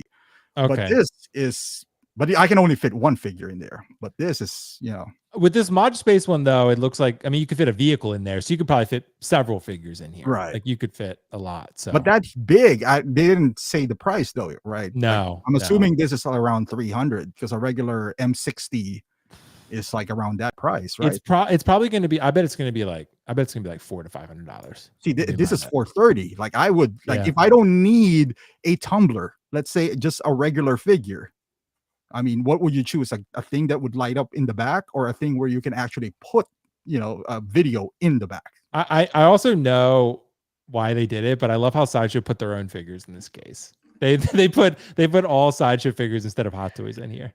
Yeah, this is, and none of them look great. I'm pretty sure those are all Sideshow figures, are they not? I'm pretty sure. Yeah, maybe. Yeah, so, I wouldn't be surprised, but. Anyway, we somehow got on the Hirorama instead. But, you know, Marco, what do you think? Could this revolutionize anything, or should we all buy Hirorama? Yeah, I mean, I do want one of those Hiroramas as well. So those are pretty sick. But I think it's actually really smart. Like, it's not revolutionary, but I think it's smart to partner up with Jazz Inc., because I think one of the hardest selling points of Jazz Inc.'s vehicles are like, where are you going to put it? And if they already have like a ready-made, like, okay, off-the-shelf option to display the figure, if they can deliver it around the same time, I think that's going to be crucial, right? You got to deliver it at the same time as the vehicle coming out. I think they can make the buying decision a lot easier for people to be like, all right, I know exactly where I'm going to display it. I know exactly how I'm going to display it. And I'm already spending, you know, $2,500 or whatever the cost is for some of these. So what's another few $100 to make sure that it's a premium display? So I think it's a smart idea for both companies, but definitely not anything new. Like, you could definitely create this yourself with off-the-shelf Module case parts, but it's smart for them to have this collaboration. Yeah, I think it's pretty cool. So, and again, I do want to get that tumbler potentially. I'm looking at it, but Optical, it's so expensive. It's like $2,000 out the door with shipping. And it's big. Like, displaying the tumbler itself is already a challenge, and now you made it bigger because the case is huge. So you just made a wide vehicle too, right? Right. Yeah. Like what I used to do before was like, and this was back in, you know, when we had forums, you know, we buy a coffee table from IKEA because it has glass. You put it underneath and then you surround it with glass. But at least you got a coffee table. You buy this, I don't know where you're going to put this. Like, you got to have a big shelf, because now you just made tumbler a lot bigger, a lot taller as well. So if you don't know where to put the tumbler before, if you buy this case, now you have a problem, the tumbler in the case. So I mean, the one thing Optical, I would like to have a Dark Knight case at some point where I have an armory, I have my Joker figures, a tumbler, maybe even a Bat Pod, because Bat Pod is so cheap on eBay, dude. It's like $120. Like, that's easy to display. Like, mine is just right here, you know. Yeah, right.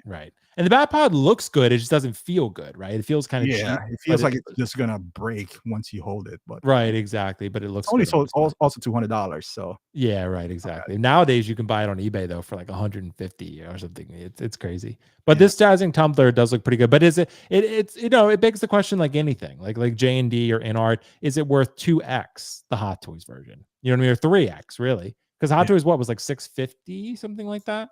And, you know, this Jazz Inc., Marco, is like going to be around $2,000 out the door. I think so, yeah. And I think I got my tumbler, Hot Toys tumbler, for like 400 something shipped with like points and discounts from Sideshow. So yeah, it's hard to justify that big jump in price and size too. Like, because the Hot Toys one's already massive and that one's underscaled. So I can't even imagine. Yeah, absolutely. So anyway, no revolution there, but it's still a good idea. I still think it's pretty cool. They tried. Cool. Yeah, we tried. Yeah, it's fine. So we tried to make something out of it, but it didn't quite happen. So anyway, so I don't think we have any more super chats, so we should all be caught up there. Apologies, guys. Melon, it's hard to keep up with all that stuff. But let's talk about this real quick. Upgrading to 2.0s, right? This is an idea that I presented in my video recently, and most people agreed with me. There were a couple people that were like, maybe you should just end up keeping what you have. And I think ultimately it is a very personal decision. But my question that I'm getting at here is like, is it really better and more ethical and more responsible to look at what you have already and say, I have the 1.0, I need to be content with what I have? Or is it also fair, Optical, to see a 2.0 and buy them because it is consistently and markedly better than the 1.0 versions? There's been very few 2.0s that are worse than the 1.0. I can't even name one. Like they're pretty much always better, significantly by a wide margin. Incrementally sometimes, 3.0 will be even better and so forth. But Optical, you know how I am. I tend to be the upgrade guy, right? Like I like getting the new version. I like, keeping my display fluid and adaptable and modern as much as possible. But what do you think, Optical? Can that be a dangerous game? Should we be more content with our 1.0s, or should we be going after 2.0s? I'm the go after 2.0 guy, but I want to hear your thoughts. Depending on where you're at in collecting, because you're more of a display type of guy. Yeah. While I am more of a character kind of guy, because I like Justin, this is kind of like a job. I've been reviewing for the past 15 years. So what I do is that, hey, if I need a character, I want to be able to pick it up and take and shoot it. That's why I don't sell for the most part. Now, because you display it, it just makes sense that you want the best piece out there. But if you're somebody like me who has, let's say, 400 figures, I'm not going to 2.0 like, 20, 30 of them. You have 400, dude. I do, yeah. So I'm not gonna do 2.0 most of them because I barely touch them. Like I don't know when the last time I touched what do you call this Pirates of the Caribbean guy. Like I would just buy it just to put it on the back, like, and not touch it ever. Like if you ask yourself, well, like, all right, when was the last time I touched Armored Batman? And then the 2.0 comes out, and then you want to, it's like upgrading if you have an iPhone 13 to iPhone 15. Sure, 15 is nice, it has better camera, but is your experience really going to be that much different with an iPhone 15 than 13? Like I don't upgrade my phone unless there's like unless there's the contract is up and then I can get a free phone, and or there's a significant upgrade. But if there isn't, like, would I just upgrade the guy that's collecting dust on the back of my shelf just so a new version would collect dust on the back of my shelf? Now, like I said, if you're displaying it and it looks good, the minor upgrade might be worth it, because like with you, Will, it's like front and center. Like my Armored Batman is all the way in the back. Like I would still buy the 2.0 because I want to review it, but if you're a casual collector, and if it's only because it's diecast, I gotta ask yourselves, like, is it worth losing money? Because you are gonna lose money. If you only buy one, that's fine. But if you upgrade all of your collections to 2.0, like now you're losing significant amount of money. Is that worth it? I guess every individual can answer that. Now I can make the argument for T800 because of the leather things. That's not only aesthetic, but to the longevity of the figure that you do have. But then again, this 2.0 to 800 might be a 3.0 in 2 years. Maybe he'll have artisan hair. So this longevity that I just mentioned may be irrelevant when I just said this. But to each his own. But all of them have upgrades. Now, depending on the collector, whether you deem those upgrades as worthy of spending or losing hundreds of dollars, that's to the individuals. So some there is, like, I think there is, but not all of them. And I do like using your collection to fund your collection. There are a lot of people, like I sold the DX13 1.0. Obviously it took a huge loss considering what I paid on the aftermarket for it, which is why I recommend you not do that anymore. But if you bought that for retail, say, and then you sold it and you bought the 2.0 version, you could honestly not pay that much for it. Like you're not paying anywhere close to retail for it. Like I think I sold mine for around $200, something like that. And I probably could have gotten more, honestly, for my 1.0. So you sell that and then you buy the 2.0 and might have cost you $100 more to upgrade. That's, I think, the stuff you need to be doing if you want to upgrade. If you're content with what you have, because DX13 is amazing, it's a great figure. But I do think the new one is a big jump, personally, from what I've seen. But still, at the same time, Optical, you are end up you are going to end up losing a lot of money if you do that every single time and take a loss every single time. And it's also a never-ending game, so you got to know what you're getting into. But for me, I do like keeping my display moderate and getting the best version I can afford of something. But some of them, I don't like the Batman Armory 2.0 Optical. You probably had the 1.0. Is it that much better? Like, is it? I have the X19. I had this, like, it never ends, you know, like I have DX. I have MMS 71, which is we call it Fat Man because he has like a big belly. Then I got the X02, and then I got the X12, the X19, the Armory version. You know, at some point it would be like, all right, I mean, you know, maybe I should be okay, because what I do with them is I take a picture of them. In the camera, I can fix every imperfections that I see. You know, like if there's a joint in the wrist, that's easy. You can heal that. Other than that, it's like having, like, I'm not gonna buy a new camera because the first one has 32 megapixel, the next one has a 33 megapixel, the next one is 36. You know, is it better? Yes, it is. But there are some things where I'll be like, all right, you know, like I'm okay. And I think that's where you go at peace, being a collector, when you can say no. You don't put pressure onto yourself. Now, if it's a character that I really love, like Terminator, you know, I want the best version of that, of course, because it's Terminator. But another Iron Spider-Man, for example, you know, like, all right, it's a good looking figure, but we have a gazillion Spider-Mans out there, and, you know, he's not even the best suit that I wanted. So I'm okay. Like, I'm at peace skipping that. But others, I'm not gonna lie, I 2.0 them, the T1000, T800. You know, I didn't do Darth Maul because, as much as I like Darth Maul, you know, I don't feel the need. But to each his own, you know. Yeah, that's fair. What do you think, Marco? How do you approach this? Yeah, I think if it's a character that I really love, I think a 2.0 is exciting because I'm really, like, probably overly precious with some of my figures, or I don't want to pose them too much because I don't want to damage them. So it's almost like it gives you a little bit of breathing room if you can afford to upgrade it, where you can have two different display options, right? Like, you can say, all right, this one, the 1.0, I'm going to pose him a little bit more. I'm going to put some alternative looks. And then the 2.0, I could be a little bit more precious with. So for a freak like me, who's, like, you know, very OCD about those things, it's kind of freeing to be like, I get another opportunity to add one of my favorite figures to the collection. Just get another shot at it. But that's also a good way to start running out of space, right? You can't do that for every figure, because then there's those opportunity costs where you're adding 2 Darth Mauls and you wanted to add another character and you just don't have the space. So I try to do it very sparingly, but it is kind of exciting. Like, if there's a figure that I didn't want to chase backwards for, like Iron Spider, for instance, when I was first getting into the hobby, he was kind of kicking around, but I was like, you know, I'm not a huge fan of how it looks. And now I get another shot at adding him. You know, I don't have to upgrade it, but, you know, it gives me another opportunity. So, I think it's overall, the 2.0s are a good thing in my eyes.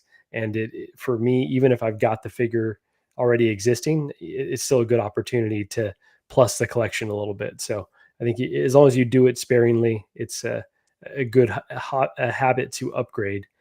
I haven't started selling them like you've done, but I think I might be getting there, right? And I think you just have to be okay with taking a little bit of a loss. And I think Optical's point, you had it for a little bit of time, you enjoyed it, and that was the value of whatever you've lost. I think that's the way you've got to look at it. Yeah, I think that makes sense. Yeah, I mean, because, you know, these are in general depreciating assets. I mean, actually, no, probably outright. Factually, they are. I mean, it's very rare. It might become an appreciating asset temporarily, but it's not going to stay that way forever. Because even with Gandalf, for example, that one's really expensive on the aftermarket. Gandalf the White's going to get announced. Like, and then when that happens, what happens then? The Gandalf the Gray is going to go back down to retail or lower. Or InArt says, okay, you know, we said that about 2.0s, but it's been a decade and we think we can make Gandalf the Gray even better. There's another Gandalf the Gray. Like, it's like eventually this will happen for every single figure in your collection. Even this J&D.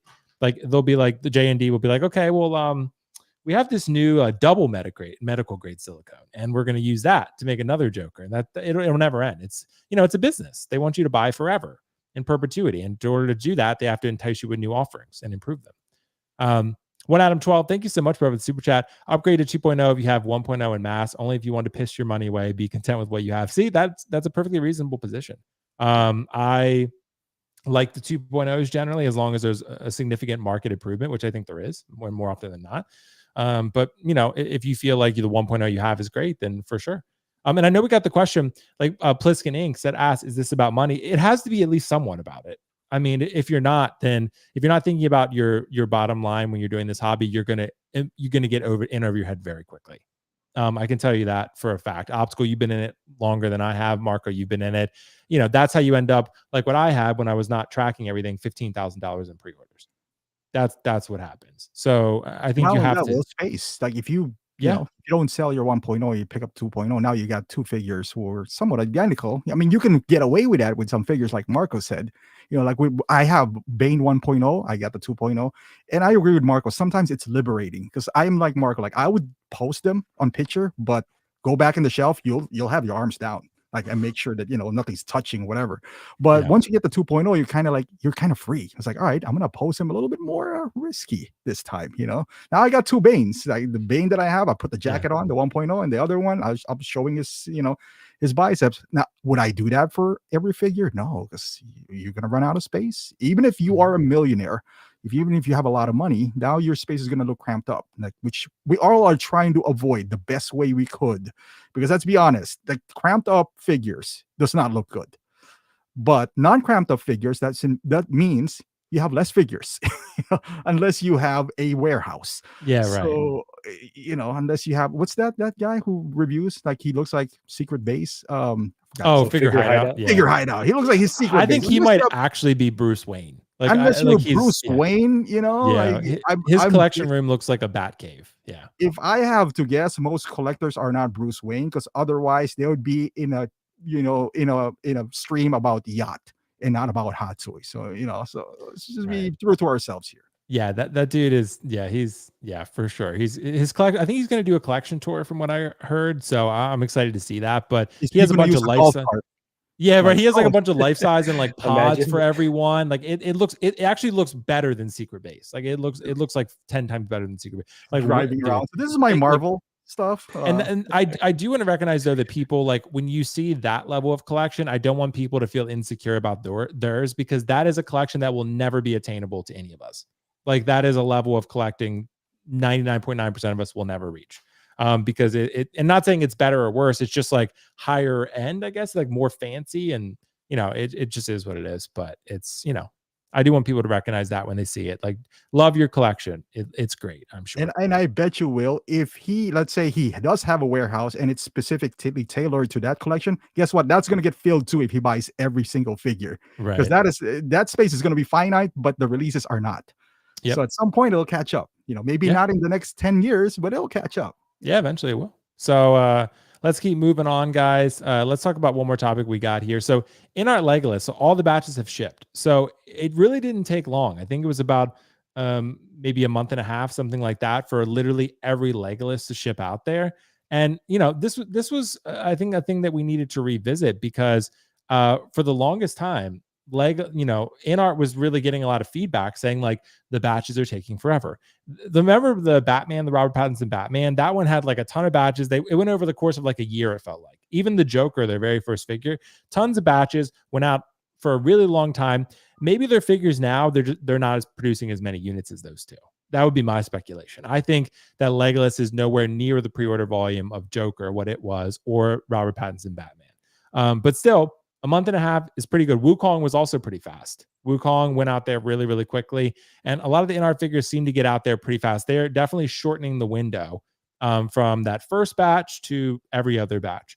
So I think we got to give them credit for that. But Optical, are they fast enough? Because right now I feel like they're pretty much on par with Hot Toy speed if you got it from Sideshow. What do you think? I would say so. You know, like the first Joker, I think that's, you know, I got to give them a pass for that. That is their first release. The box is massive.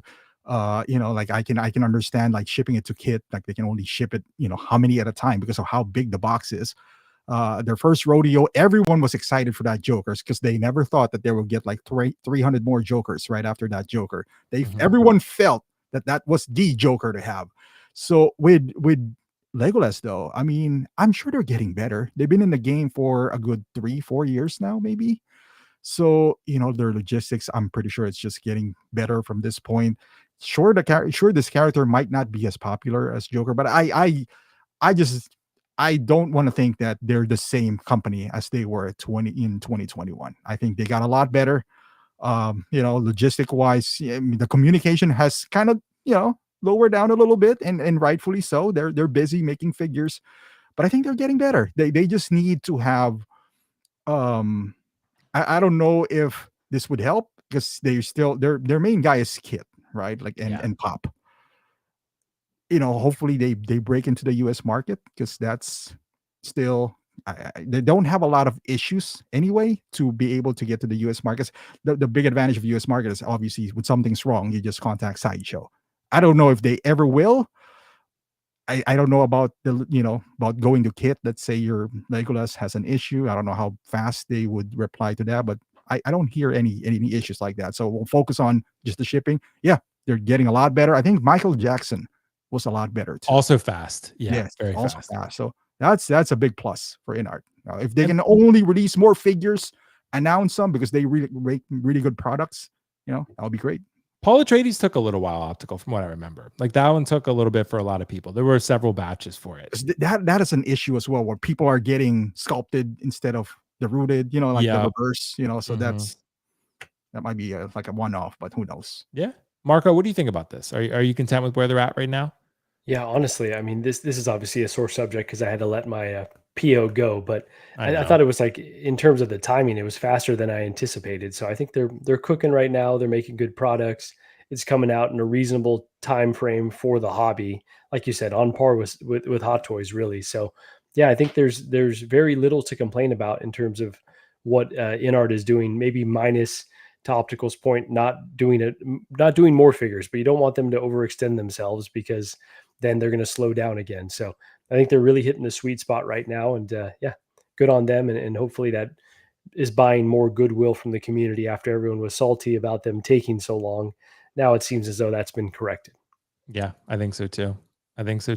So anyway, guys, thank you for your thoughts on that one. I think InArt is in a good place, so I'm excited about it. So we'll see what they do moving forward. But, I think they're doing the right things, and I think they are, Optical, you're right about that. I agree with you. They need to announce more figures, as long as they can maintain the quality. If they can maintain the high quality and announce more figures per year, I think that would be, their release times are great. They're getting some figures out in under a year, like 6 to 8 months for Wukong. It was like really, really fast. So if they're doing that type of release window, and they're putting out maybe a little bit more figures, then I think that'd be fantastic. I would just like to see them expand a little bit. I mean, they're doing a lot of Harry Potter and a lot of Lord of the Rings, which I love Lord of the Rings, but I really want to see that Game of Thrones. I really want to see some of the other stuff. Christian Bale Batman, where the fuck is that? I mean, that is, Marco, I have not bought. Everyone asked me why I don't have a Batman. I've been waiting for that since InArt's inception, because I'm pretty sure it was on that list, wasn't it? The first phase 1 list. And it was, and even then, now they teased that head sculpt at one point. Then they made a 12 scale one, which is fantastic, but it's not the 6 scale one. I think I would guess that they can't figure out what they want to do. Like, do they want to do an armory? Do they not want to do an armory? Do they want to do a 2-pack with Bruce Wayne? Like, I think they're going to announce that figure. I think John said maybe sometime next year, but even then, it's like, we're going to be waiting forever for an InArt Batman, Christian Bale. Yeah. I would think that would want to be one. I would have thought that they did their Joker, that you would thought that would have been one of the figures they'd want to do it alongside. Like, you'd want to do the Batman with Joker ASAP. But because you're saying expand, but I think they need to focus a little bit, because we don't need you doing Thorin. Like, do more of Lord of the Rings line. Yeah, there you go. Yeah, like they're kind of a little bit too all over the place. Like Wukong. Okay, fine. Maybe they're trying to break into a different market there, but yeah, just maybe focus up a little bit more and finish some of these lines. Yeah. I think selfishly too, Will, I think we all want InArt to be big hitters, because when they are, it elevates Hot Toys. Back then, when they were like going toe to toe with Hot Toys, we're not getting like Eve Macarro kind of figures, like we're getting like the Joker, who has seamless wrist from Hot Toys. They actually elevated Hot Toys, but now they kind of slow down, and I don't blame them. They can only work with the IPs that they have. But selfishly, as creators and collectors as well, we're kind of like, come on, man, just give us a hit here or something. Yeah, I want to see that Game of Thrones real bad. I mean, I literally have had Drogon in the throne here for how many years now? And I've been waiting for InArt Game of Thrones, and we've just been waiting and waiting and waiting and waiting. And it's, I'm not buying the 3-0 ones. I can tell you that. I'm not buying them. Dare you? Yeah, I'm not doing it. So, but anyway, guys, we are going to wrap it there. Thank you so much for joining us. And again, I'm hoping that that InArt decides, and and Hot Toys decide to announce more things soon, because it has been a pretty dry news spell for the past month.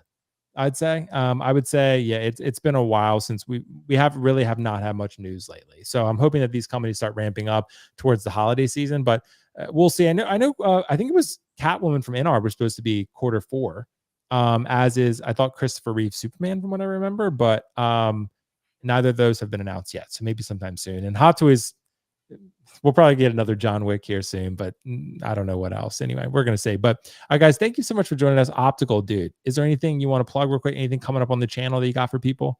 Oh yeah, I got Battling. We both got them. You and I got to review Battling Deadpool. Yeah. The Joker 2019. I got that on the deck, but yeah, other than that. Oh, you got the InArt Joker. No, the Hot Toys one. Oh, the Hot Toys one, the sculpted one. Okay, yeah, sculpted. Yeah. Okay, nice. That one's great. I heard it's really good. It's very nice. Yeah, it's really good. So anyway, guys, check out Optical 20, Battling Deadpool. He and I both will be reviewing that. That's going to be fun. And we're neither of us are going to be able to decide whether we want to keep the clean one or the battle damage one. But gotta have both. Gotta have both. See, Marco, that's the problem. In a world where you can't have everything, it's tough. Well, technically, that's not a 2.0. It's not. It's true. About it's not. Either 1.0 or 2.0. It's not a 2.0. Two different figures. Marco, it was funny. Optical and I were on PlayStation chatting together. And literally, I was like, you know what? No, I'm going to keep the clean version. I'm probably just going to sell this battling version. And Optical was like, okay, well, take it out of the box. So I'm like, all right, unbox it. I'm like, this is pretty fucking good. I was like, this is, and then I was like, I might keep this version. So I'm going to review it, see how I feel, and put them next to each other. And then, but the battling version is, Optical and I agree. I think it's objectively a better value. Like it has better accessories. It has more stuff. Like I think. How's the light up on the portal? It's okay. Like it lights up at the bottom. It doesn't light all the way up the whole thing. It lights up mostly at the bottom to maybe the middle, and then at the top, it's just dead. It's like lightsaber. Yeah, pretty much. Damn it. Okay. So, that's what I was afraid of. Yeah. I still got to open that thing too. So what do you think, Marco? Anything coming up on 1/6 Fix? You want to? On our channel, we're slowing down a little bit, but Más o Menos should be coming another show in December. So I think they just did one recently. I've been on a bit of a hiatus. We've been moving and lots of travel. So I should be back to that show. Catch me on Collecting Weekly on Tuesdays with Dean. I think they're doing OxCon this weekend. I think that's why Dean is out. Oh, gotcha. Okay. I'm pretty sure. Makes sense. And then LWO on Friday nights. So like I said, I haven't been really present, but hopefully once I get the collection room back set up, then I will be back on a few more streams. Cool. Well, guys, check out 1/6 Fix, check out Marco, check out Optical 20. Thank you so much for joining. I did release a Papa Palpatine Brown Robe review, which is out there now if you want to watch that. Like Optical said, we'll both be reviewing the Deadpool battling version that's out there. I have some plans for some public sort of videos different than what the Strangers things were, probably a little bit. Like I'm just reworking the format a little bit. So be on the lookout for that. There's some collection tour type videos soon that I think will be pretty fun. I created these whole things. I think it's going to be a good time. And then this big picture video that I want to make that I might end up releasing and making this weekend, but we'll see. So stay on the lookout for that. And of course, thank you so much for joining these streams every Friday. I hope the news picks up for us soon so we can really get into some, new and exciting releases. So thank you guys so much for joining us. Have a good rest of your weekend. Be safe. We're only like 2 weeks from Thanksgiving, something like that. It's pretty crazy. It's pretty wild. So anyway, guys, thank you so much for joining us. We'll catch you in the next one. Peace out. See you later. Bye. Thank you for watching another episode of Lights Camera Collect. Please make sure to click the like button and subscribe to this channel. And of course, check out my amazing co-host channel, Dean the Dream, Collecting Weekly, linked in the description below. Thank you so much and see you in the next one.